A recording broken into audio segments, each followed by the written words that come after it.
and we may also be glorified together. For I reckon that the suffering of this present time are not worthy to compare to the glory that shall be revealed in us. And we know that all things work together for good to them that love God, to them who are called according to his purpose.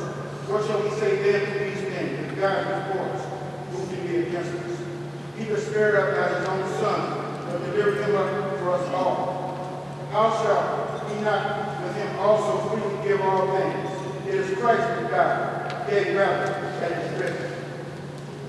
Again, who is even at the right hand of God, who also maketh intercession for us? Who shall separate us from the love of Christ? Shall tribulation, or distress, or persecution, or famine, or nakedness, or perilous sword? Nay, all these things, we are more than conquerors through him that loved us. For I am persuaded that neither death, nor life, nor angels, nor principalities, nor powers, nor things present, nor things to come, nor height, nor depth, nor any other creature shall be able to separate us from the love of God, which is in us, Jesus Christ our Lord. The Lord giveth, and the Lord taketh away. Blessed be the name of the Lord. For as much as we, Almighty God, take our brother from us, we bow in humble submission to his holy will. This we do, not in unrelenting sorrow, as those who see physical death as a final end, but with the faith of those who know the circle can never be broken. For once having entered into the bond of this noble plan, we are linked with those who have gone before and those who come after. Death is inevitable. Death is the beginning that we must all experience. Death is a mystery that shall be revealed in its own time, in a moment, in the twinkling of an eye. James admonishes us about boasting about tomorrow. He tells us, not even know what will happen tomorrow. You are a mist that appears for a little while and then vanishes. Life is like a puff of smoke. We're here, suddenly gone. We are all only one breath away from death. Meanwhile, the Apostle Paul assures us that vanished life is not the end of life. Death is powerful, mysterious, and sometimes frightening. But we should be comforted in knowing that death is not an exit, but an entrance. Not a dark road, but a path that leads to eternal life and life. Not a goodbye, but a state in which our deceased brother is waiting to greet us in that moment when we shall all be changed, and then shall be it. Be brought to pass. The same that is written, death is swallowed up in victory. Thanks be to God. Gives us the victory through our Lord Jesus Christ. Let us therefore approach the throne of grace and tender our gratitude for our brother's life and work, and beseech the Father for his compassion and comfort. O so sweet you are, protector of the universe, in whose mind there is always purpose. You praise thee for thy good of life, for its wonder and precision, its riches and fellowships. We thank thee for the eyes and kindness one to another. Show us me, whose eyes in the heart sorrow, disappointment and grief. We thank thee for this thy servant of the good, for all of him those things which made others love him.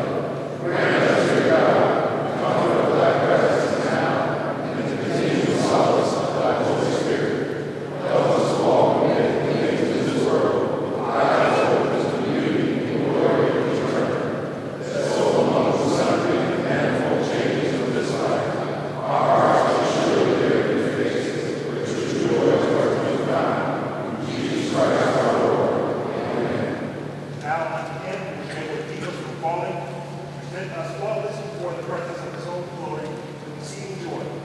Only wise God, our Savior, be glory, majesty, dominion, and power, now and evermore. Amen.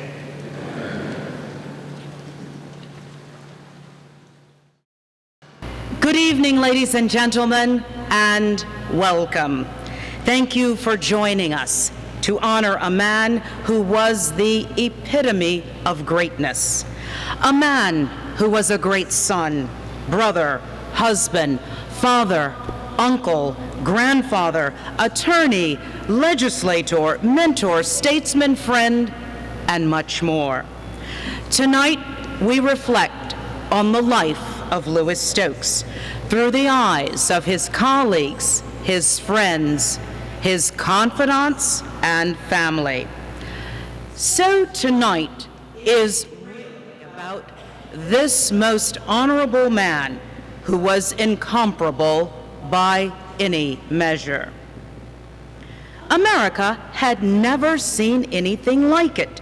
It was actually a movement.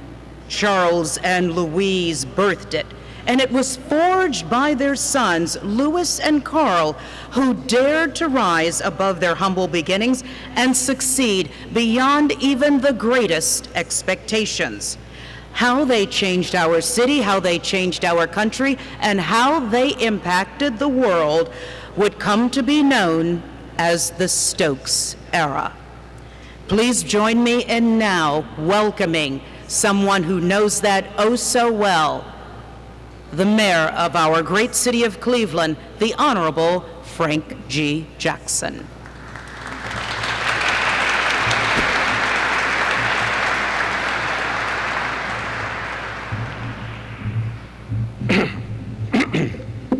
You know, I always find it difficult in moments like this because I know whatever I express, whatever I say will not be adequate or sufficient.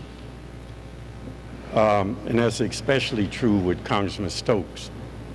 So what I decided to do was really to tell you about a conversation I had with the congressman on several occasions. There was a conversation around civil rights and governance. And I remember saying to the congressman that I was not part of the civil rights movement. I didn't participate in the marches and the demonstrations and the meetings simply because I was a kid. I was a child.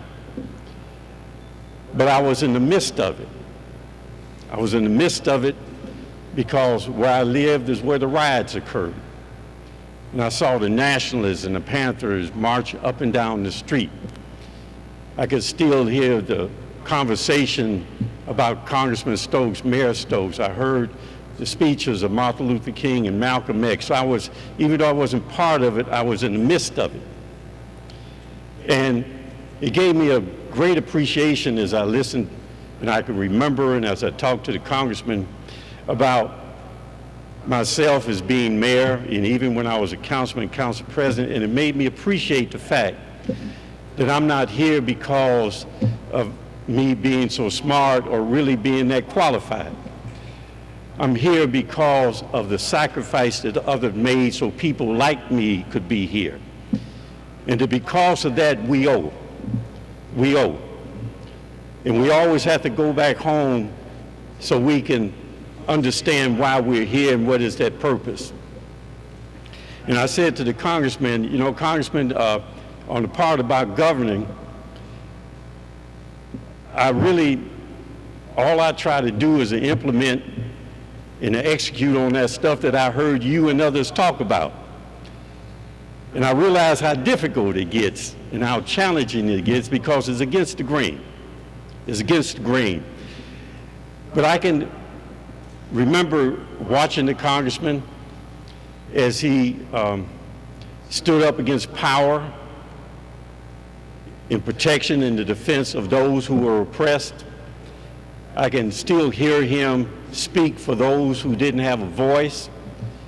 I can remember him doing all of these things, and sometimes by himself,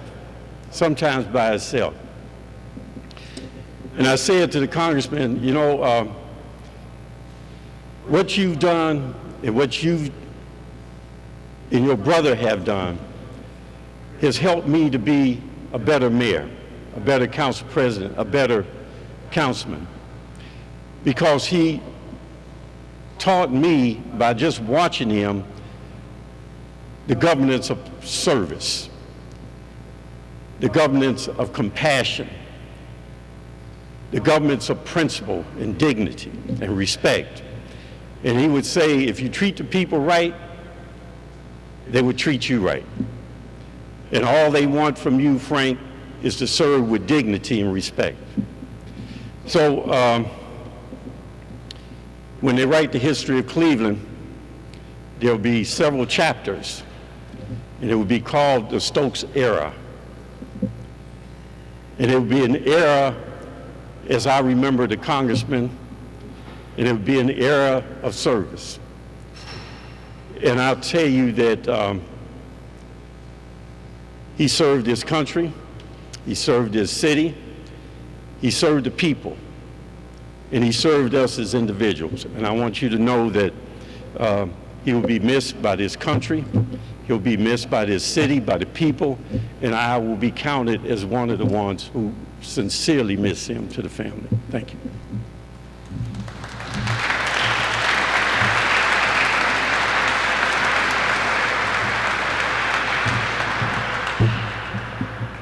Thank you, Mayor Jackson. They were together in Washington from the start. It was 1969 and joined by Shirley Chisholm of New York, freshman Louis Stokes, and William Lacey Bill Clay Sr. of Missouri knew they needed to seize the moment, fight for justice, raise issues too long ignored and too little debated. The way they saw it, Black legislators needed to organize for greater impact. And so that's just what they did, co-founding with others what would become the Congressional Black Caucus. Bill and Lou served together in Congress for 30 years, but it's that friendship that spanned 46 years that is such an amazing story. Please join me in welcoming the dear, dear friend of the Congressman, the Honorable Bill Clay of Missouri.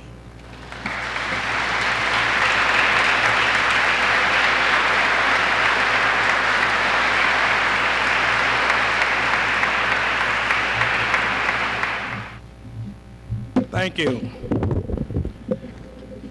My wife and I remember the years of friendship and the wonderful times spent with Lou and Jay. We cherish the special memories of our close association. We met them the day Lou and I were sworn into Congress. He arrived with a big portfolio under his arm, filled with triumphs in defending civil rights. And most of you know that he argued 2 cases before the Supreme Court. But most of you don't realize how important that was. What a singular honor to argue a case before the Supreme Court. You know, the court only hears about 50 cases per year, and there are more than 700,000 lawyers. So to argue 1 case is historic, but 2, you do the math. Now, how do we properly say goodbye to a person whom you were a daily companion for 30 years? We purchased homes in the same neighborhood and watched our children grow into adulthood. What do you say about a person that you chatted with so often about the mundane things in life, about great restaurants, about who will win the World Series? Carol, Jay, and Lou and I talked casually about everything without getting overly excited about anything. Now, how do you pay proper respect and tribute to one who has impacted our lives in such a mega fashion? It's impossible for us to casually dismiss our special friendship. Lou and I had the kind of relationship that allowed us to joke with each other and laugh about our mistakes, even when they were embarrassingly uncomfortable. Lou was a person who could laugh, and you know that big laugh he had, at himself. He loved to tell how people stopped him to take photos with their family members or to get his autograph. He explained often that that was the reason why he was usually late for every occasion. I always thought it was because he started out late. One day, and he loved to tell this, that he said he was racing through the airport like OJ, or maybe it was Jim Brown, and people were stopping him for autographs and asking, chatting about insignificant things. And he said he just barely made it to the gate. He said they were closing the door, And the guy saw him coming, and he held it open. In those days, it was prior to 9/11, so you didn't have to take off your shoes, and you didn't have to show your ID. So he said after the plane was up in the air for a few minutes, he said a gentleman sitting next to him said, "Congressman, what's on your busy schedule for today?" And Lou said, "Oh, I'm going to Washington because we have some important votes to take today." He said his seatmate paused for a second and then said, "You may be going to Washington, but this plane is going to Philadelphia."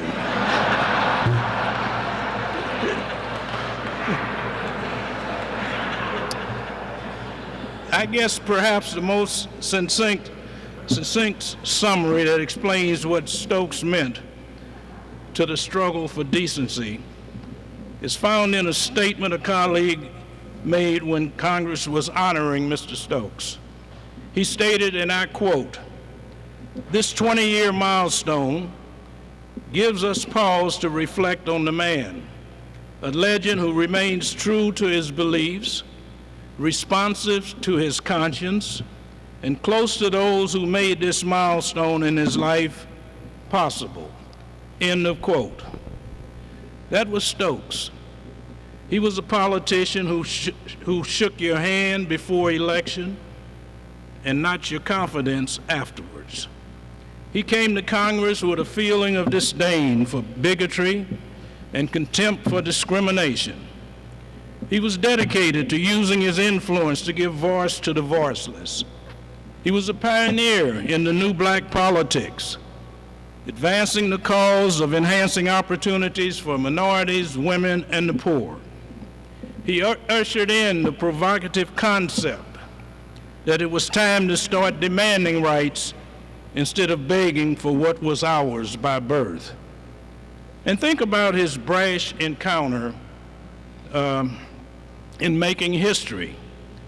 The world became aware that America had a serious racial problem when Congressman Stokes recommended a boycott of the President's State of the Union address, and the Congressional Black Caucus agreed. It focused a reluctant president to recognize and to meet with blacks in Congress to discuss the deep and dangerous alienation of the country's 25 million black citizens. In another instance, the country was paralyzed watching television as Stokes chastised Colonel Oliver North for disrespecting his military uniform and criminally violating the laws of the land. Stokes' list of accomplishments is long and impressive. We are all familiar with them. Some people read history. Some talk about historical events. Some teach history. But Lou Stokes made history. Monuments named in his behalf include 20 honorary doctorates, buildings named after him on the campuses of Howard University and the National Institute of Health. I came here at least 7 times to participate in tributes to him. And once jokingly I said, "Why don't we just change the damn name of this town to Stokesville?" Now, these honors must be a comfort as his family looks back with pride at the life of an exceptional achievement individual. But the highest tribute we can pay is the one he most desired. He wanted to be known as a dedicated husband and a devoted father. His trek across the pages of history on this epic journey was made easier because he knew Jay was standing beside him. She was the guiding star in his uncharted excursions into the field of politics. She raised their 4 children, Shelley, Chuck, Angela, and Laurie, and did it with style and class. My wife will tell you that raising a family is a difficult task for those married to political addicts like us, who sometimes spend too much time trying to save other families. J. Stokes, we salute you for being the CEO, or I should say the Speaker of the House, in this family.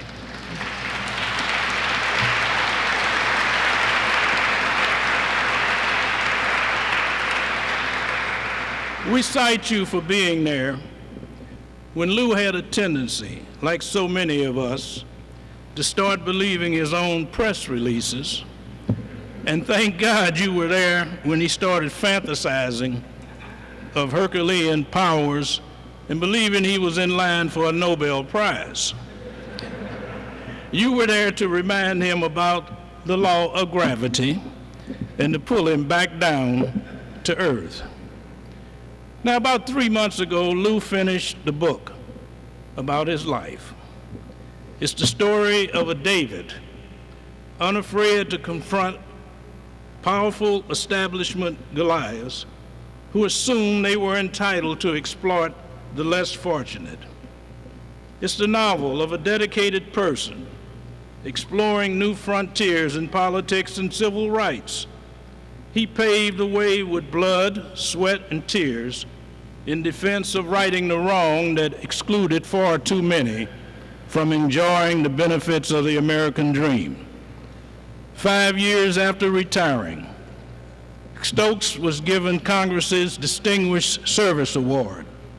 In remarks on the floor of Congress, while thanking the members of the House for the honor, he looked up to one particular guest in the gallery, and he said, and I quote, "Mom, I worked hard, and today, Congress said I grew up to be somebody," end of quote.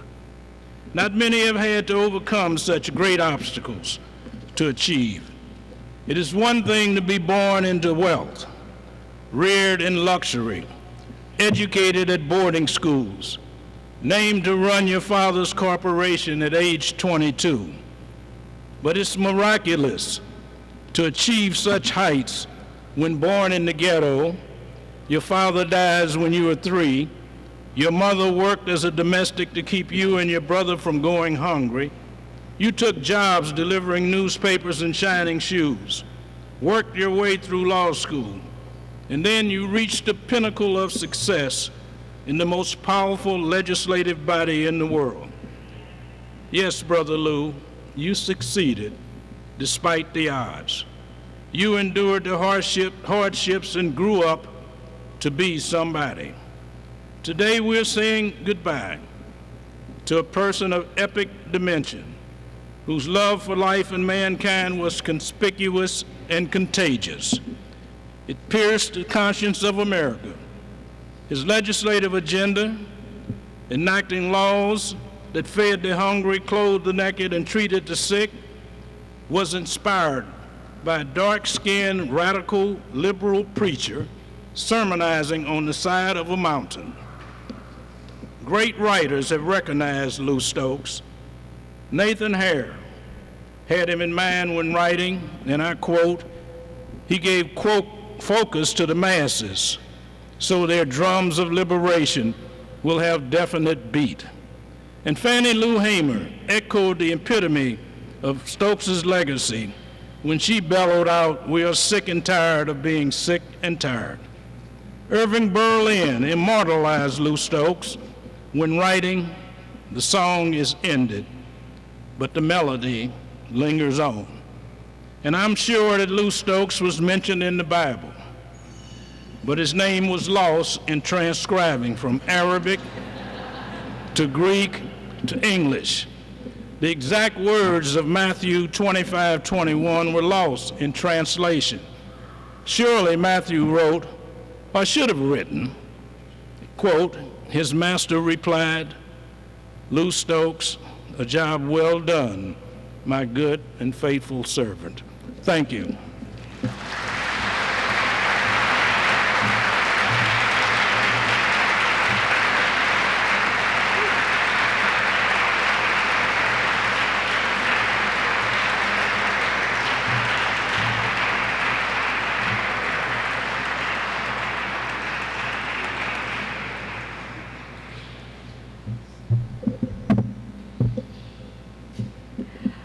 Thank you very much, Mr. Clay, for sharing those personal stories and for reminding us of some of those special times that only two such very dear friends could share. And Mr. Clay, of course, you know, as the Stokes family knows, Lou Stokes never really stopped working after he left Washington. Retirement from the House was followed by thousands of frequent flyer miles from Washington to Cleveland as he worked for Squire Patton and Boggs and taught at the Mandel School of Applied Social Sciences at Case Western Reserve University. He also served as vice chair of the Pew Environmental Health Commission at the Johns Hopkins School of Public Health and was appointed by former Health and Human Services Secretary Donna Shalala to chair the Advisory Committee on Minority Health. He made speeches here and around the country, and just this year, he co-chaired through completion work on Governor John Kasich's Ohio Task Force on Community Police Relations. Of course, there was that word honorary that went along with co-chair, but if you knew Lou Stokes, then you knew that if he lent his name to something, he was indeed going to roll up his sleeves, do the work. The honor was in his work. One of the roles he accepted after leaving Washington was with one of the country's most successful real estate companies. When he retired after 15 years as an independent director at Forest City Enterprises, Charles Ratner said this about what Lou Stokes brought to the table: a wealth of experience and knowledge, as well as a unique perspective on public-private partnerships and the issues affecting the communities in which we live and work. Mr. Ratner also said the congressman served as a staunch advocate for diversity and inclusion and for the advancement of minority professionals in our industry. Joining us tonight for reflections on this relationship is David LaRue, President and Chief Executive Officer of Forest City Enterprises.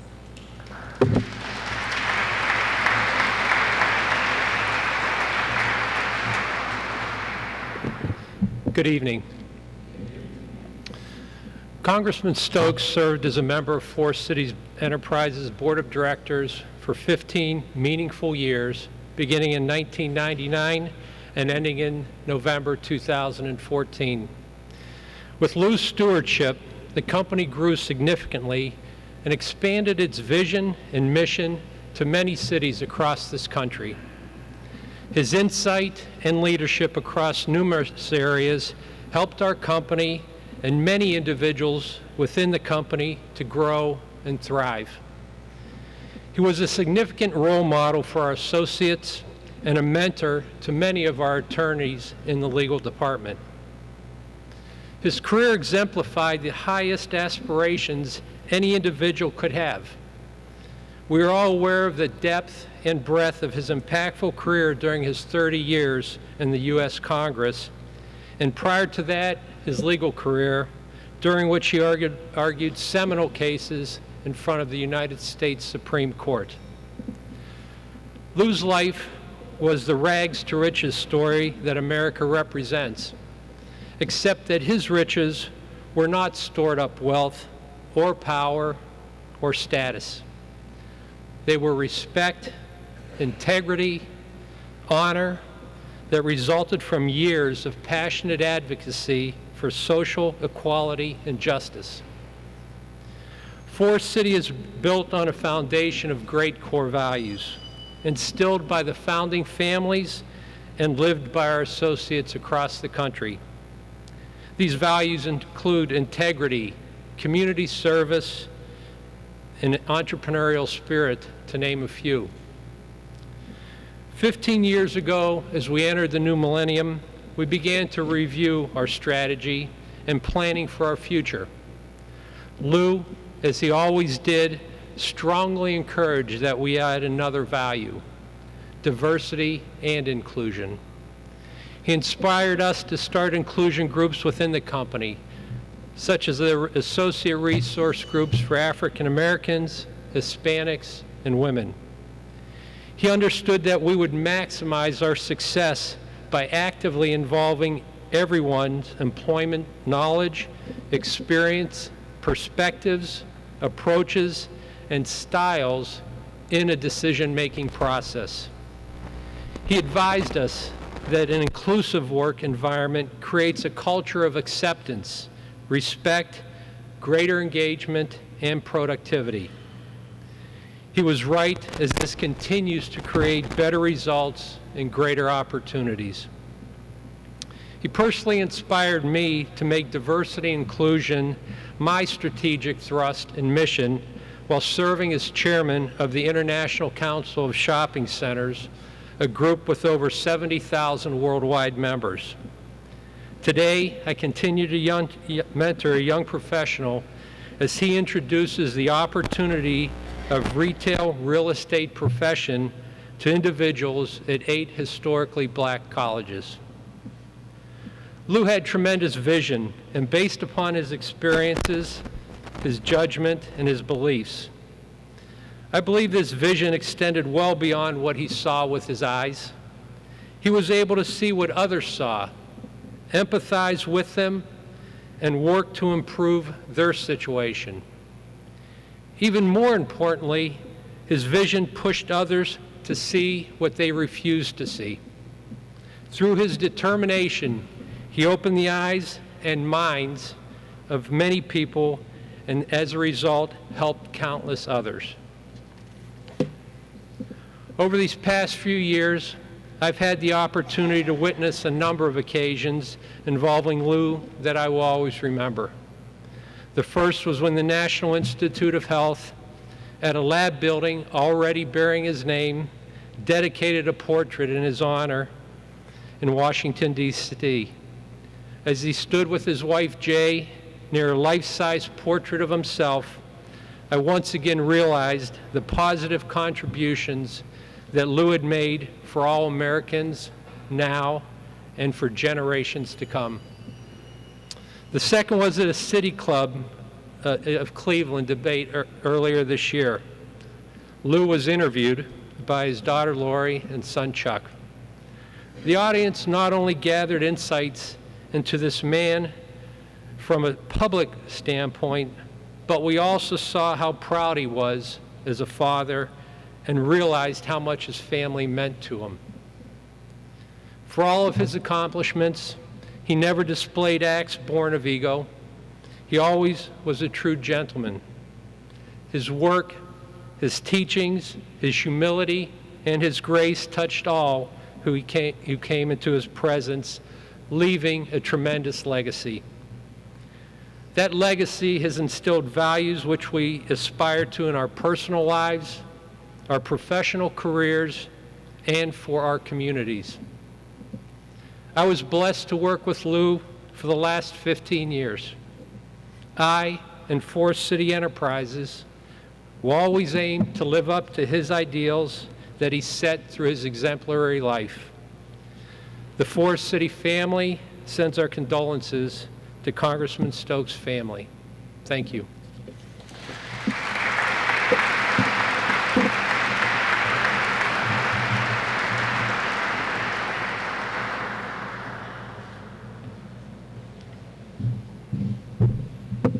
Thank you, Mr. LaRue.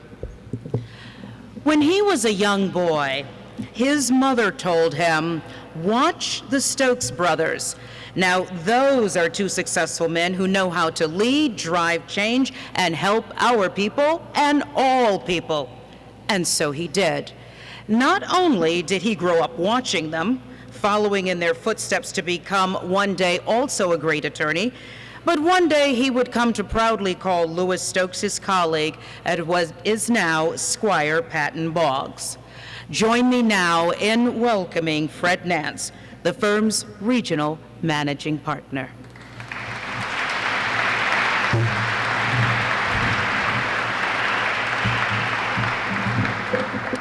Good evening. I, first of all, would say Jay and Mayor Jackson, to all the assembled dignitaries, Congresswoman Fudge, and ladies and gentlemen, it is my honor to be here this evening. I was told I had a few minutes. I'm going to try to follow the rules since that's what lawyers do. But I'm here to bring comments, first of all, on behalf of Squire Patton Boggs, where Lou practiced law for 13 years, and in the process, as you might imagine, gained literally hundreds and hundreds of colleagues, of friends, of mentees, of people whose lives he touched in that special way that he was so capable of doing, and who today remember him fondly for even the limited period of time. The 13 years that he worked with us went by in the blink of an eye. I bring greetings and comments also on behalf of the Greater Cleveland Partnership, which is our regional chamber of commerce, because Lou brought so much to this region. He was a partner with all of us who are working to remake Cleveland and this region, and from his perch on the House Appropriations Committee and elsewhere, he is literally responsible for bringing all sorts of opportunity to this community in tangible ways that we will all benefit from for many, many decades to come.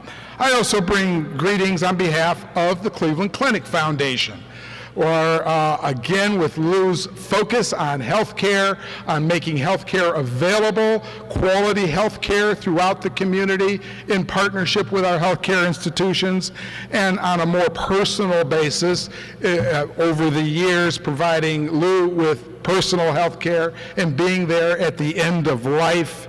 And finally, I bring greetings on behalf of the Nance family. There were some Nances and some Stokeses who shared some time together on East 135th and Kinsman. And in each of these cases, Squire Patton Boggs, the Greater Cleveland Partnership, the Cleveland Clinic Foundation, the Nance family, it feels as if we would be in a perfectly good position to say that Lou Stokes was one of us. He was one of us because he participated and touched each of our lives in a way that none of us will ever forget. It would be impossible to summarize all the accomplishments of Congressman Stokes in a few minutes' time. You can watch television, you can read about it, it's on the internet, it's everywhere. What I'd like to focus on is Lou Stokes, the man. Where did this guy come from? Who is this giant, this titan? How did he get started, and how did he accomplish what he did? Well, those of us who are native or spent time here in the city of Cleveland know that quintessentially he was an ordinary Clevelander. The very humble circumstances into which he was born are well known. And given all of the challenges that he faced as a kid trying to figure out, am I going to finish high school? I'd like to be a lawyer. I've seen these lawyers pursuing the causes of civil rights. I don't know how I would make it through the formal education process, but that's something that attracts me. This young man had the audacity, I will say, to dream of something better. The audacity to dream that with no apparent means to do so, he could get a college education, he could get a law degree, he could begin practicing law. This young man had the audacity to think that he was up to practicing law with the greatest lawyer around, a guy named Norman S. Minor, whose feats were legion, and this young lawyer went and worked with Norman Minor, learned at his side, and in a relatively short time, this young lawyer had the audacity to appear before the United States Supreme Court. Not once, but twice, and to be involved in cases that were critical in evolving the law governing certain constitutional rights.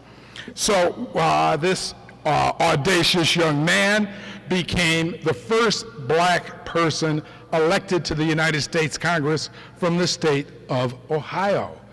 This young man had the audacity to think that something called the Congressional Black Caucus would serve our nation, would serve as a vehicle to pursue not only social but economic justice.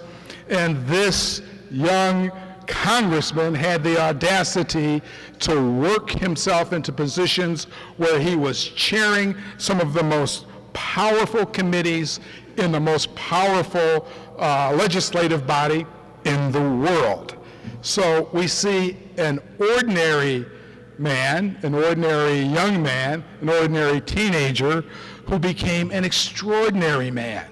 And one of the things that I'd like to comment upon is how he did it with such remarkable grace and dignity that became his trademark. Again, given his background, given the challenges that he faced as a young man, he could have been an angry politician. He could have been someone who was challenging the system with the type of conflict and confrontation that sometimes characterizes our politics today. But no, that wasn't Lou Stokes. We all know he was the consummate professional, respected by both sides of the aisle, and able to accomplish all of those things that we've heard about because of that personal style. The term role model does not do justice to what Lou Stokes represents to so many of us, indeed, not only in this community, but across the country. In fact, one of my Caucasian partners said to me when he heard one of these Lou Stokes tributes, he said, you know, Fred, it's wonderful that he's a role model for African Americans, but I want my kids to know this story. I want my son and daughter to know what the challenges were that he faced, how he overcame them, the number of things that he accomplished, and that he did it with such professionalism. I want my children to understand that. And indeed, that is the legacy that Lou Stokes has left for our community. And now on a very personal note, I mentioned that there were Stokes and Nances on East 135th Street. And yes, the Stokes brothers in the 60s and the 70s were an inspiration for all of us who thought there might be a place for young African Americans in the legal profession. I remember that having a conversation with my late mother, Betty Jean Nance. She said to me, you know, son, that Carl Stokes, he's pretty handsome. And, you know, that Carl Stokes, he sure gets a lot of headlines. But son, if you ever find yourself in trouble behind the 8 ball, you call Lou Stokes. And you know what? That's exactly what I did. I called Lou. Lou, as probably many of the people in this rotunda called Lou. I mean, that's what Lou was famous for, was responding to people in need and helping them figure out how to move the community forward. And you know, we don't need to stop calling upon Lou. His legacy is here. It's all around us, not to mention on an edifice or two here, Washington, you name it. But the legacy of who he was and how he did it remains with us. We can call on Lou today. We can call on him tomorrow. We can call on him indefinitely. As long as we remember him, we admire and seek to emulate the way he approached life. And as Mayor Jackson says, we remember his focus on assisting the least of these among us. It is what drove him. It is what is ultimately going to make our community the strongest it can possibly be. And we all stand here today grateful for the fact that we had this extraordinary man in our midst who showed us the way. Thank you.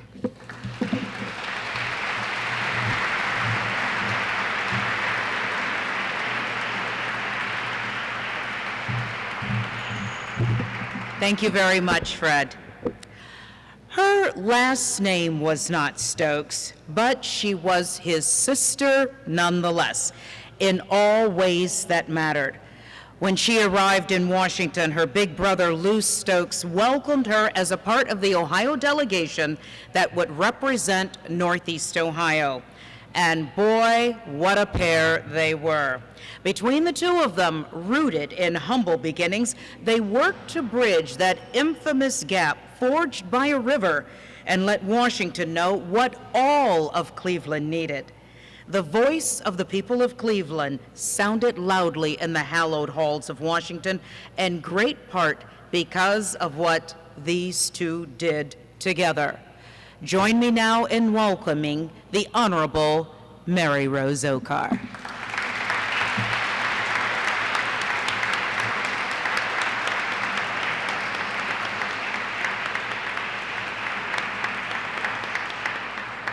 I get to follow all these men. Well, I want to say Congressman Bill Clay, by the way, he was the author of the Family Medical Leave Act. That's very important to workers, isn't it? Right? Among other things, right, Bill?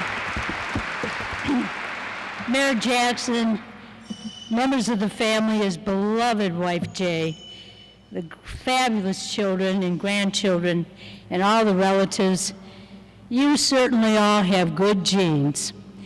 Lou was my friend, but he checked me out first.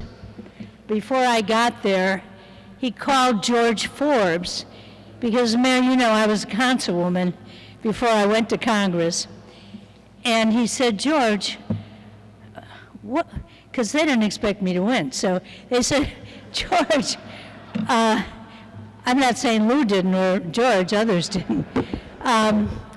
He said, George, what's she like?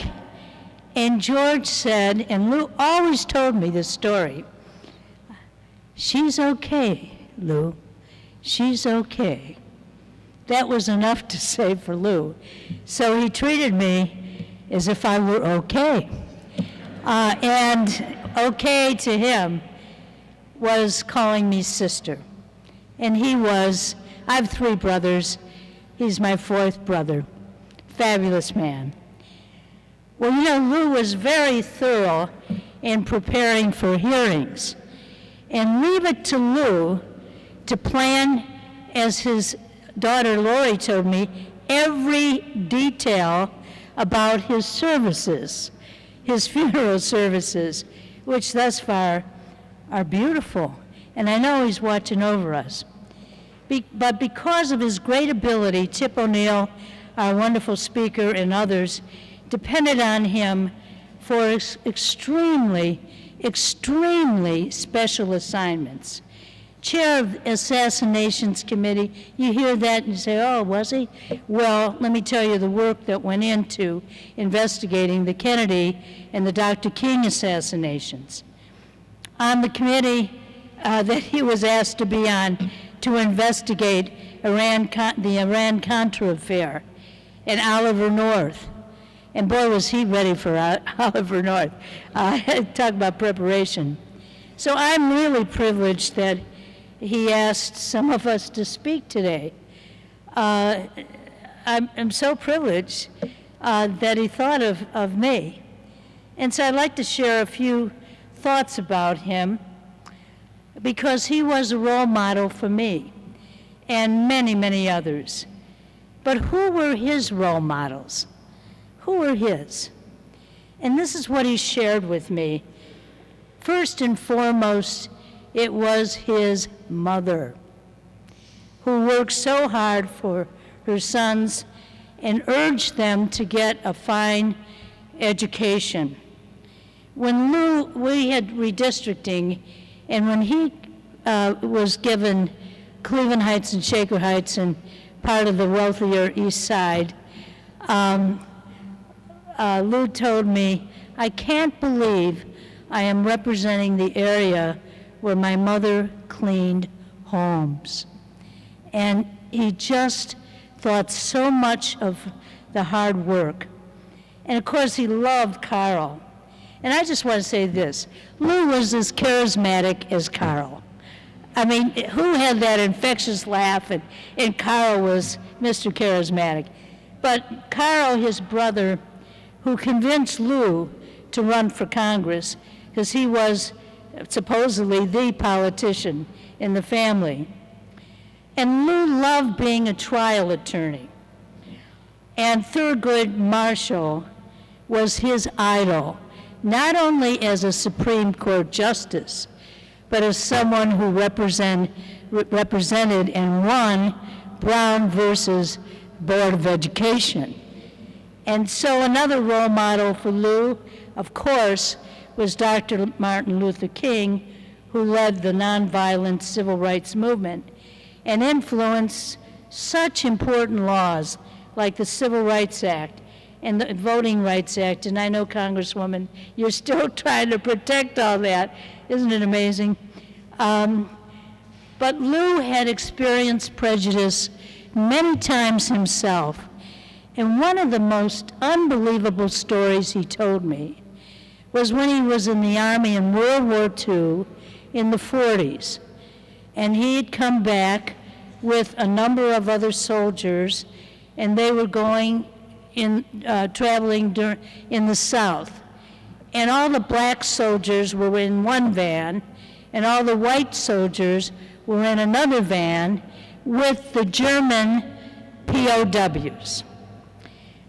And they were in the South, and they were all hungry, and they stopped at a restaurant, and the guy who was owner of the restaurant would not serve the black soldiers who defended our country, but he would serve the Nazi POWs.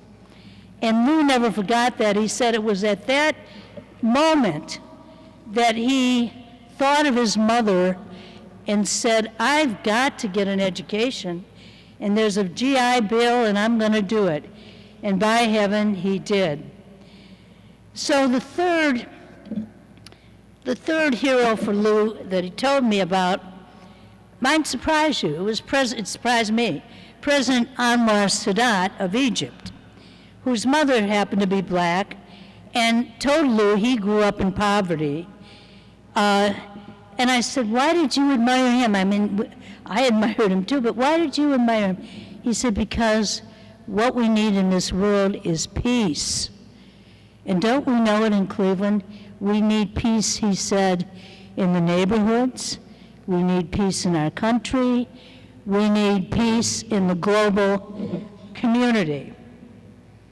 So I want to tell you just quickly a few stories that you probably will not hear. He was the dean of our delegation and the co-dean with Republican Chalmers Wiley. And we would meet every 2 weeks. And we didn't all vote the same way because it was bipartisan, but Lou would insist. He'd call people and said, you better be there to Howard Metzenbaum and John Glenn. And by heaven, they came, you know. He had that power of persuasion without being too stern about it. And so we'd meet, and what we did was work for the state of Ohio. If Lou needed a new bridge in his district, which he wanted, I remember, we all worked for him to get that bridge. If I wanted to help save NASA, the whole delegation would help me do that. And Ralph Regular wanted to do something with the wonderful parks that he was working on. We all worked with him. And that's what I think we need more of, that spirit today. But he was also somebody, as was briefly mentioned, because he was on the Health Appropriations Subcommittee as well as chairing a subcommittee. He was very interested in health, and he insisted that they have hearings on sickle cell anemia and hypertension, because, you know, women and blacks were not used in clinical trials by the National Institute of Health until the late 80s. They had the clinical trial with all men for breast cancer, for example, and somehow they couldn't dig up somebody for aging who happened to be black or a female. And Lou was very aware that diseases that affected black individuals were ignored, essentially, because they didn't have individuals in those trials. And I told him, because I was working on breast cancer, that black women died of breast cancer more than any other group because they did not get treatment, not because they had it occur more often. And so I went to the committee of which Lou was a member to try to get more money for what was a catastrophic disease for women. And I hate to say this, but some of the guys, this was years ago, some of the guys on the committee, was all male committee, and some of the guys on the committee sort of made fun of the fact that we were talking about breasts and breast cancer and, kidding around about it. And Lou got furious. That is one of the times I saw him truly angry. And he gave a speech about the research we were trying to get, the money we were trying to get, and he admonished them. And all the committees after that, the whole committee voted unanimously to give us $200 million more for breast cancer research. But that's because of Lou's coming to my assistance in a very special way. One other thing I'd like to talk about is what he did for Dr. King's holiday. And Congresswoman, you probably see when you go into Statuary Hall, the statue of Dr. King, the only black person in Statuary Hall, I think. At least when I was there, that's what it was. So I happen to be on the two committees that affected both issues. And so Luke came to me and he said, why isn't your subcommittee voting out Dr. King's holiday for a national holiday? And I said, because if we bring it to the floor, we'll lose. We do not have enough Democrats, and we do not have enough, we don't have most of the Republicans voting for this. And so he said, what can I do? I said, you can call Jack Kemp, who was a Republican Congress member who was very popular at the time with his colleagues. And so Lou went to see good old Jack Kemp and convinced Jack Kemp to come out publicly in support of the Dr. Martin Luther King holiday. And guess what? We got the number of Republican votes that we needed, and we brought it to the floor, our little subcommittee, and it passed. And one last thing about the bust of Dr. King in Statuary Hall at the Capitol, where they have all those statues and so forth. I chaired the committee, a subcommittee, and the full committee chairman, I'm not going to mention him, didn't want to do it. He said, I can't do it in my district. I said, well, I'll do it if you let me have the authority, because I was not the chair, I was the subcommittee chair. So I said to Lou, I need a star for this committee to get this passed. And he said, well, why don't you ask Coretta Scott King? And I said, because she doesn't know me, and, He said, I'm going to call her, but you have to call her. So he called Coretta Scott King. Then I called Coretta Scott King, and she was delighted to come to testify, and we passed the legislation. If you go to Washington, you will see it. And I want to just say this one thing, because it was mentioned.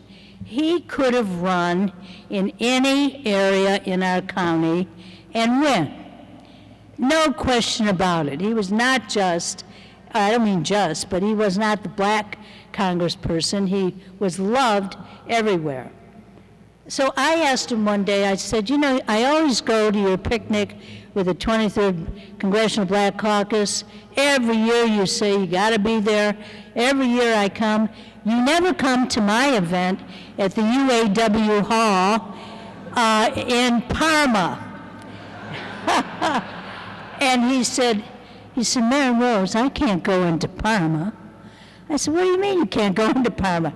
I said, just because of a few idiots, that doesn't mean that all the people feel that way. And I said, besides that, I represent, like you, 15 other suburbs and half of Cleveland. And it's going to be a lot of people, but a lot of people will be from Parma.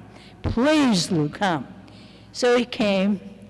And do you know the people stood in line to shake his hand and get his autograph, and he was frankly astounded. He could not believe it. And Jay, I want to thank you, because one of the phone calls I received from you, I couldn't believe that a man who was so sick and knew he was going to pass on, I believe, you were the one that said, hold on, Lou wants to talk to you. I got that message. And I couldn't believe he would do this. And I think, I'm sure he did this with many people, other people.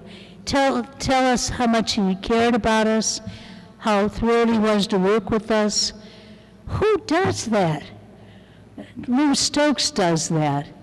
That's the kind of person he was, and he thanked me. And I thought, I should be thanking you.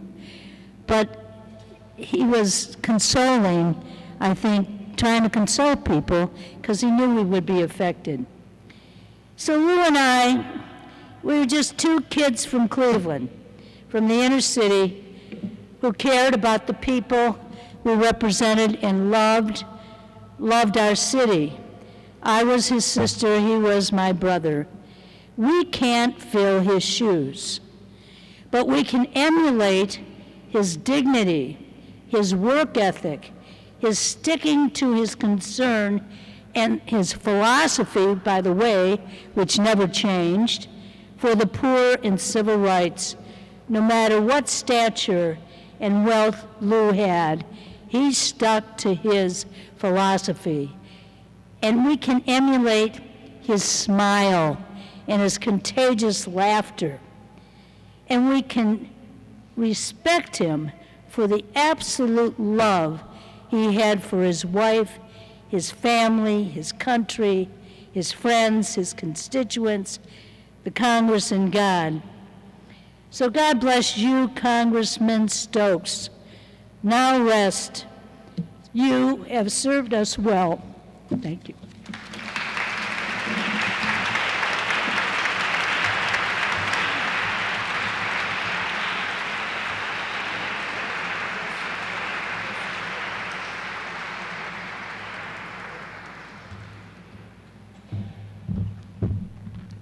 Thank you very much. They were the loves of his life.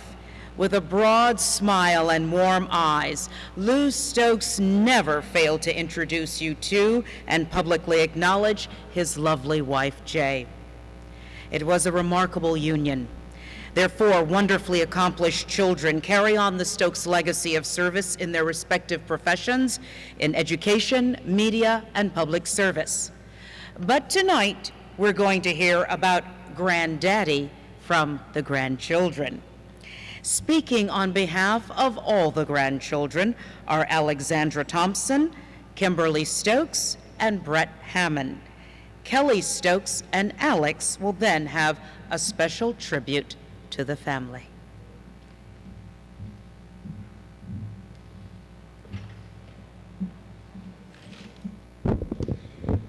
Good evening, Mayor Jackson, distinguished guests, good evening, ladies and gentlemen, friends and family, Mimi, and Granddaddy.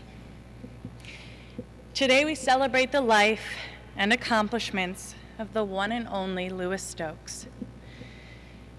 Louis was a public servant, a lawyer, a congressman, a father, a son, a brother, a handsome devil, but most importantly to myself, my sister, and my cousins, a grandfather. My grandfather, as many of you know, had a way of touching people and really making an impact in someone's life. When I was 3 years old, my grandfather and I shared an inside joke that for the next 20 years would always make us laugh. I used to run around the house in Maryland saying, "Going in the buggy?" I don't know why. But then I would start falling out laughing, and that would only cause him to laugh. much, much more. And as through the years, we entertained this joke every now and then, up until he passed, it was always special to us.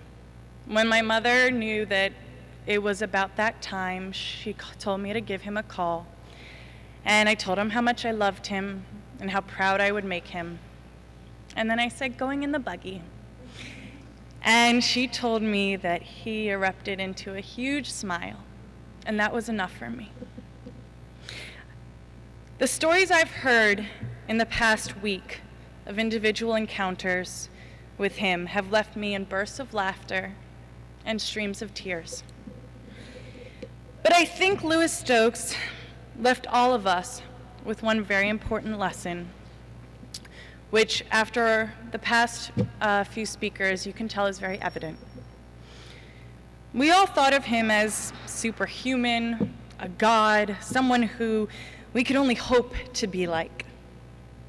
But he wasn't. He was just a man from unfortunate circumstances who chose not only to better his life, but also the lives of others. What we can learn from my grandfather, and what I will certainly take away, is that no matter our background, no matter our circumstances, we are all capable of love, humility, generosity, and humanity. With Louis Stokes in mind, we have the recipe to be super ourselves. He was our Superman because he embodied those truths. Thank you, Granddaddy, for your gift. Going in the buggy, I know you're laughing right now. Thank you.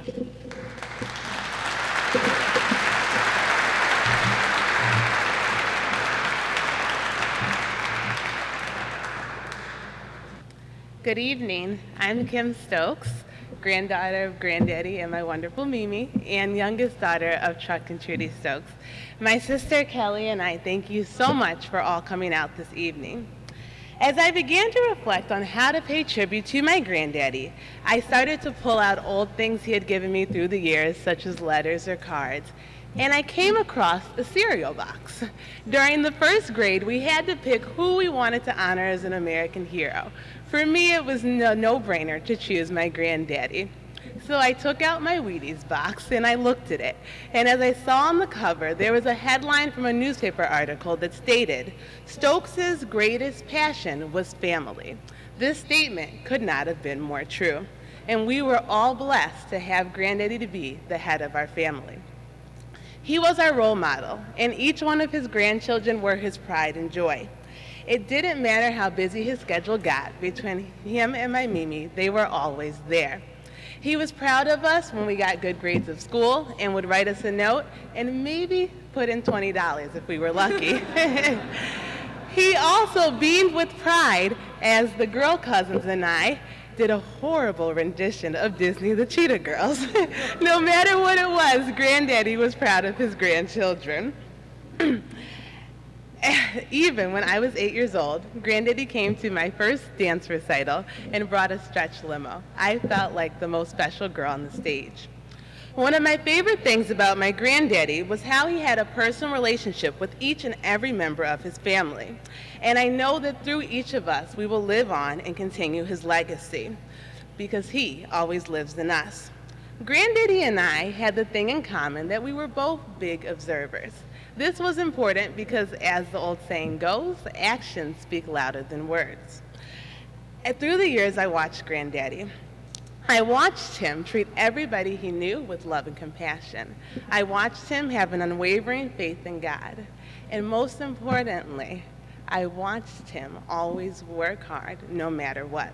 He was proud of us from when we were little kids through when we graduated college. And no matter any mistakes we made, he was still always there, right by our side. During our last conversation with Granddaddy's last few days on this side of heaven, I told him that I had been watching him throughout the years, and I thanked him for all that I had learned. I told him what stuck with me the most was the fact that he always treated those with love and kindness, whether he knew you well or not. And he responded to me, "Well, Kimmy, It's so important that you treat everyone kindly, because unfortunately, there are some people on this earth who will not. Don't ever let yourself be one of those people. Granddaddy, thank you for all you have done for us in this room, especially for my sister Kelly and I. Thank you for being a granddaddy whose smile was infectious, warmth was contagious, and love was endless. In closing, one of my favorite quotes says a lot about our granddaddy. It reads, "A good life is when you assume nothing, do more, need less. Smile often, dream big, laugh a lot, and most importantly, realize how blessed you are." By those means, Granddaddy, you didn't just live a good life, you lived a great life, and we're all better because we were a part of it. Rest peacefully and enjoy the good life you've earned forevermore. I love you.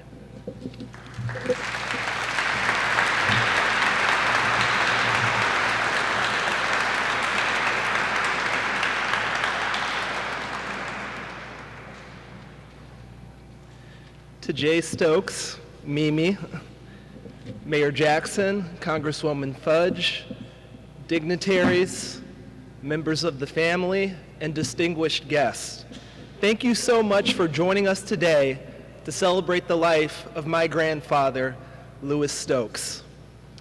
It's never easy to eulogize the life of a person, and it's no less easy to eulogize the life of a man who, over the course of 90 full and bright years, accomplished so much, touched the lives of millions, and shared so many treasured memories with those who were part of his family. Perhaps if I were to take an attempt at it, I would simply say that he was a man who loved greatly, and in return, he was greatly loved by others. Those of you who know my grandfather know that he was a great public speaker. And often when he was speaking in public, he would issue a challenge to the audience. And the challenge went something like this: be better than me. Tall orders, especially if you know the life of this man. And so it took me a long time to understand what he meant by those words. I think what my grandfather meant by those words, be better than me, was for people, he wanted to encourage people to push themselves just a little bit more, to reach just a little bit further so that they could better their life and the lives of others. By all accounts, my grandfather was not a person who was supposed to accomplish what he did. He grew up in the Outhwaite housing projects, and yet he would eventually end up chairing the House Appropriations Committee and return to the same city where he grew up in poverty and fund projects to better that same city he grew up in. He grew up with the expectation that you were not supposed to become a lawyer, and yet he ended up arguing a landmark United States Supreme Court case. He was raised without his own father, and yet when he grew up, he dedicated much of his life to being the best father and grandfather that he could be. He essentially made it his personal mission to give to others what he never had. And so when he said, be better than me, it was because he believed that every person had the capacity to do what he did. He wanted us all to take up that mission. I'll end by sharing a short story. 2 weeks before my grandfather passed, I was at his house with him, and by that point he had lost much of the strength in his voice. But for about 15 seconds or so, his voice regained its usual strength. He was talking with the United States Senator. I can't remember who, but I knew it was someone important that he was speaking with.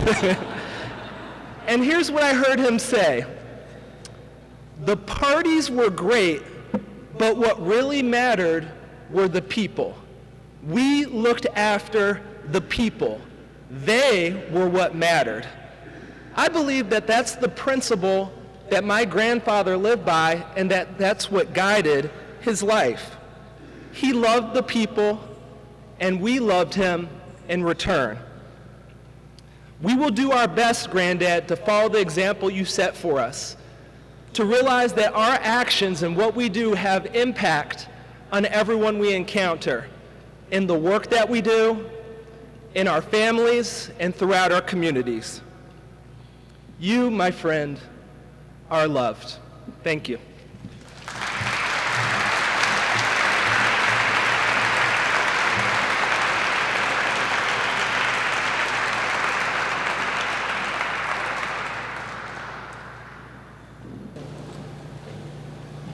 Hello, everyone. I know that you've heard a lot about the things that Granddaddy loves. One of the other things that Granddaddy loves that I don't think I heard mentioned yet is jazz. And as a dedicated grandfather, for Alex and I have always been singers in the family. He would travel to New Jersey or Detroit, where we're both from, while he was in office after he retired for every third grade choir concert, high school musical, acapella gig, and jazz gig. So we saw him so today we'll be saying not goodbye to Granddaddy, but I will be seeing.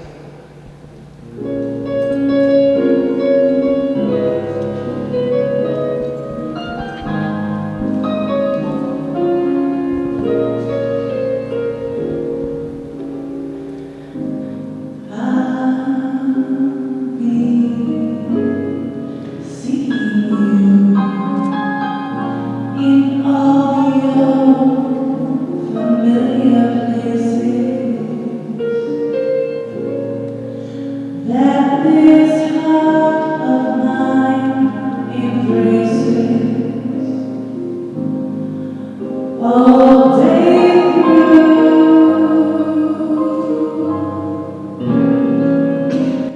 In that small cafe, the park across the way, the children's carousel, the chestnut tree, those wishing well. I'll be seeing you in every lovely summer's day, in everything that's light and gay. I'll always think of you that way. I'll find you in the morning sun. When the night is blue, I'll be looking at the moon. I'll be seeing you.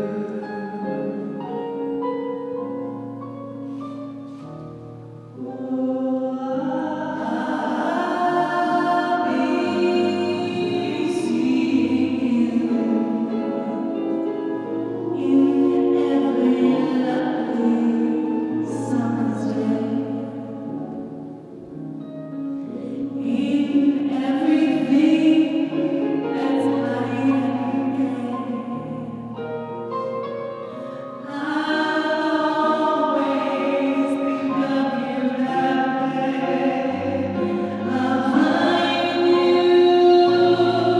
in the morning sun. When the night is blue, I'll be looking at the moon,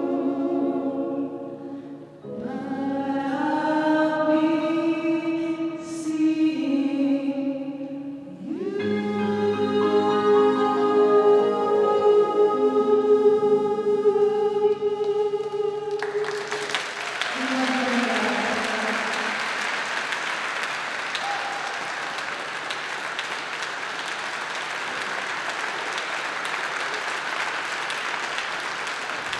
Outstanding, outstanding. Everything from the grandchildren tonight. I think it's a new Stokes era. What you may not glean from the public official records when it comes to studying Louis Stokes is that insight into the most private work and communication between this man and the members of his kitchen cabinet. They were his sounding board, and he was theirs. One of those members is Sam Miller. I think it's safe to say that we may never know the full extent of the changes these two men drove to make life better for all of us in Cleveland. Public faces, quiet influence was how they got it done. Join me in welcoming the co-chair emeritus of Forest City Enterprises, Sam Miller.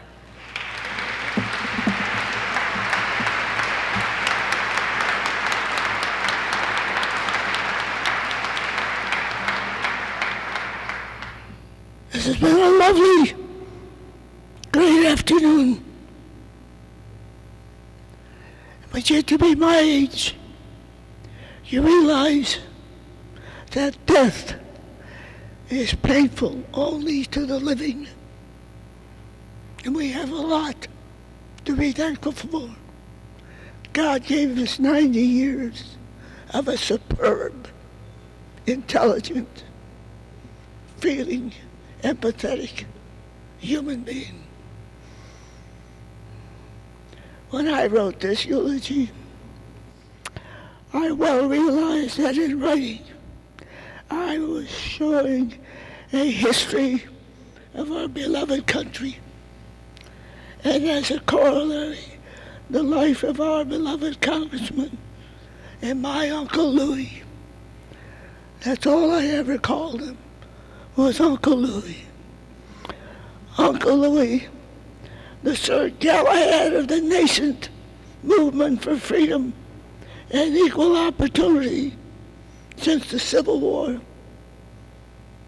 And my schoolmates, because of my age and his age, were the grandchildren of slaves who had warred and labored and actually fought in that war.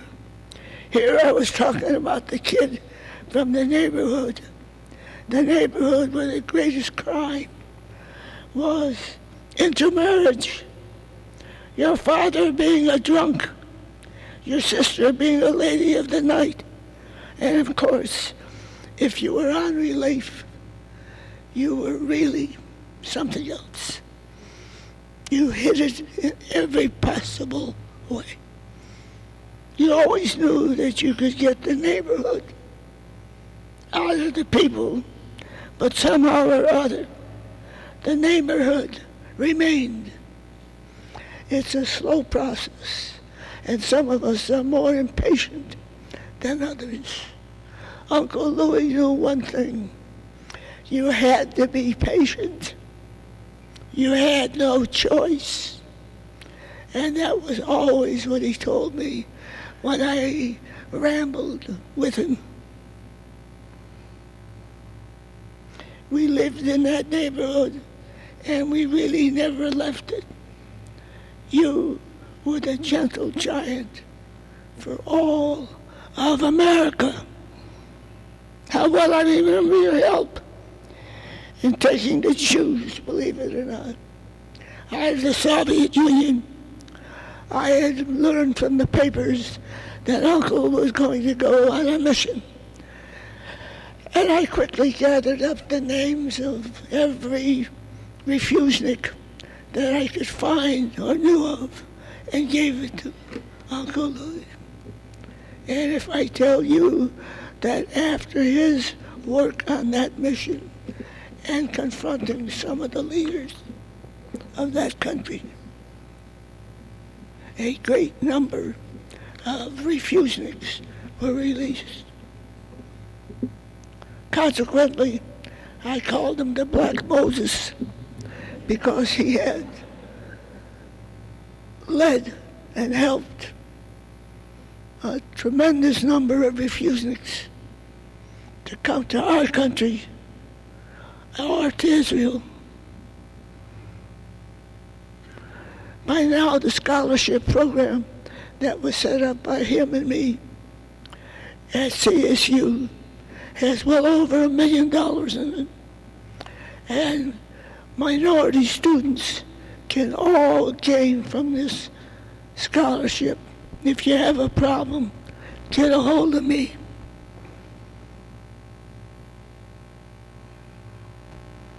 He well knew and preached the one thing that I'm forever grateful, that no black man or woman could leave the ghetto without a diploma. Just the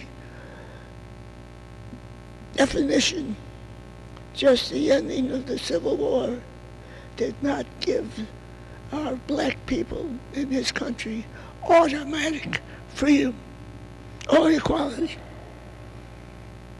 He knew from his mother Louise, and that, by the way, is the name of the philanthropic organization that was set up by CSU and myself and Lou, that if you didn't have an education, you were wasting your time. You had to be, like my mother told me when I went to school. At that time, there were 800 black youngsters and myself and another kid by the name of Markowitz. I never found out what happened to Markowitz, but I know that Uncle Louie, every once in a while, would stop and we'd go out together to where we lived.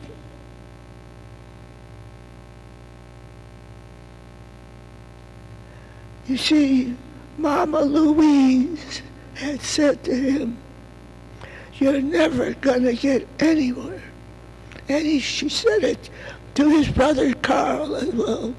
"You're never gonna get anywhere without that diploma. And make up your mind. That will be your key to equality." And that stands today as well as it did almost 100 years ago. You had a tremendous,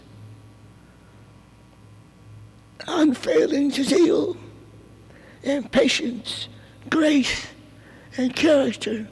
I never saw him angry as much as he had cause. Never. And even in Congress, you should be proud that this black man from the state of Ohio not only was the first congressman of that nation from Ohio, but that his fellow congresspeople put him in charge of two of the most tragic investigations that this country had ever had. One was the Kennedy assassination, and the other, unfortunately, was the assassination of Martin Luther King. You knew that civil rights without an education was only a first step in the fight for freedom. You knew that freedom or religion could only be achieved by education. But that religion without an education was frivolous and meaningless. Dear God, I look at this casket here. I see a wonderful police department is guarding it. We in Cleveland are sending you, dear God, a piece of each one of our hearts. Win that box. Treat him gently. Treat him with love. Treat him with dignity. And also, dear God, so that you should know as well that we thank you for allowing us to have this man lead us in this community for the last 35 or 40 years. You see,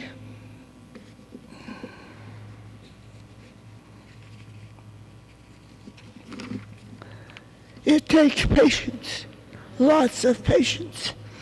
And he always told me that in a very critical manner as far as what's going on in our country today.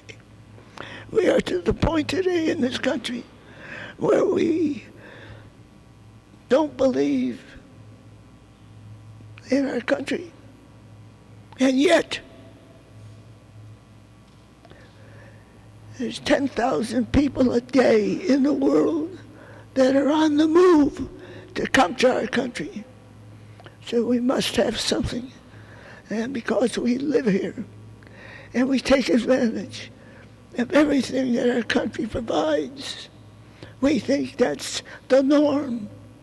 Well, it isn't, my friends. That's the exception. You see, we no longer have an enemy since Ron Reagan tore down the Berlin Wall. Consequently, we are now fighting each other.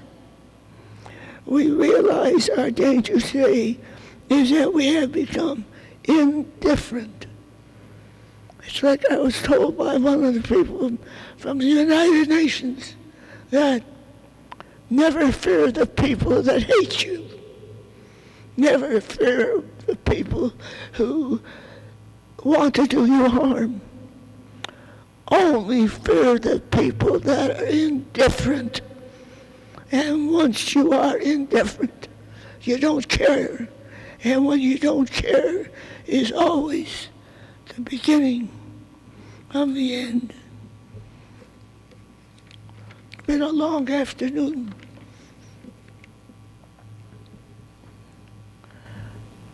Do not cry for Uncle Louie. Uncle Louie has left many seeds, and many of them are sprouting. Give it a chance. Give it a chance. Some of the plants are not as thick as the pillars in this hall, but give it a chance. When you look at Mayor Jackson, when you look at some of our other black men that have come up the way they have in this community, know that Congressman, well, rather than Uncle Louie, did not die in vain. Thank you very much for listening to an old man.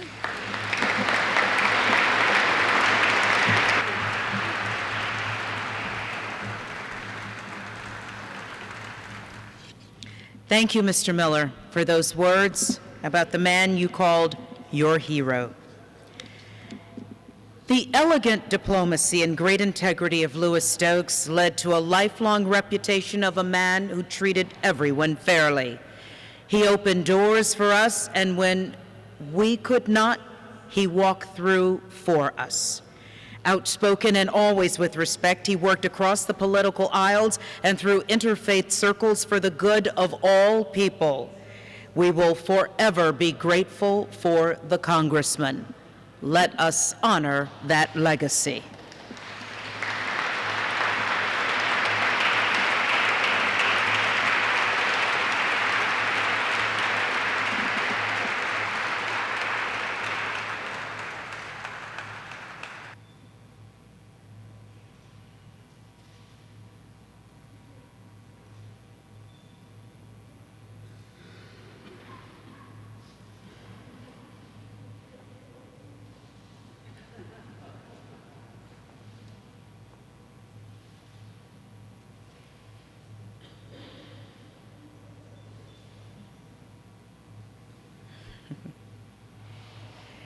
From the offices of world leaders to his offices in Washington, D.C., and all of the places in between, the Congressman was always in touch with the people. His relationship with ministers, particularly those in Cleveland with whom he was in the trenches for improved civil and human rights, was especially strong. The Reverend E. Theophilus Cavaness of Greater Abyssinia Baptist Church never stopped walking with his friend.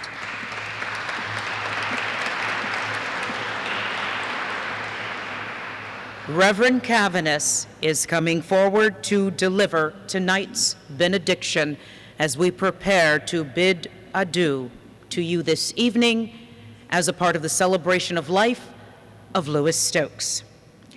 Ladies and gentlemen, after the benediction, we ask if you would please hold your seats until the honor guard has come forward to lead the family in the recessional. We thank you for coming out this evening. We thank the City of Cleveland, all of its staff, and all of its volunteers for a wonderful day of celebration.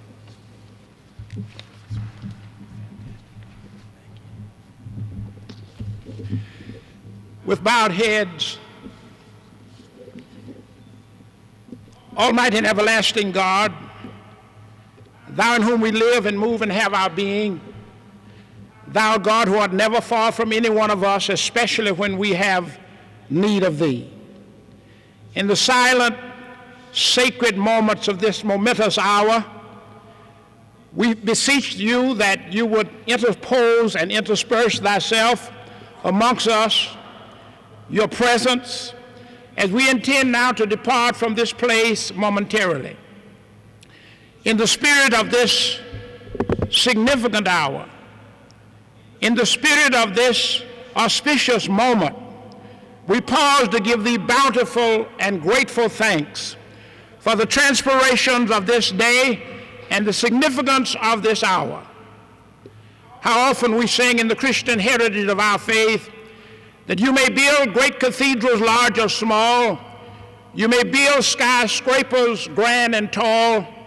You may conquer all the failures of the past, but only what you do for Christ will last. You may seek earthly power and fame. The world might be impressed by your great name. Soon the glories of this life will soon pass, but only what you do for Christ will last. Though your songs and prayers are heard and praised by man, they have no meaning unless you've been born again. Sinner, heed these words, don't let this harvest pass, for only what you do for Christ shall last. Remember, only what you do for Christ will last. Only what you do for him will be counted in the end. Only what you do for him will last. Here then, in the great state of Ohio and the historical city of Cleveland, lives a giant of a man by the name of Louis Stokes, who along with his inimitable, illustrious, and distinguished brother, Carl Burden Stokes, established a legacy of monumental proportion and lasting memorial. Being born of humble beginnings, but towering to the heights and pinnacle of world eminence, renown and homage, dared for more than 60 years and 30 to do for the least of his human brothers and sisters, and for the most of the most, dared to do his God-given duty to make the world a better place for all people to live, all people to thrive, and develop to the fullest portent of their possibility and potentiality. Embedded with an humble and gentle, gregarious spirit, a loving, caring, and sensitive heart, an infectious smile and engaging personality, a mind as large as the universe, and an authenticity that is as genuine as his darling mother and father gifted to him. An humble, consecrated, and dedicated desire to rescue the perishing and care for the lost and the left behind. This man whom we honor today, and now we give to the ages of antiquity, and now for eternal blessings upon and for the love of his life, his beloved Jay, the talented, multi-talented children, and the totality of the Stokes family extensions, and a community who loved him as if he were our very own. We give him now to the love of God and the peace of him whose peace passes all understanding. We love you, Lou, and thank God for your multitudinous contributions to the betterment of all of us. Surely, you're not only Lori's and the family's Superman, you're all of our Superman. bless God and all of the beautiful things that you have bequeathed to the totality of all of us. And now in benediction, unto him who is able to keep you from falling and present you faultless before the presence of his glory with exceeding joy, unto him who is able to do exceeding abundantly above all we could ever ask, imagine, articulate, or think, be power and glory forever and ever. And all the people said, amen.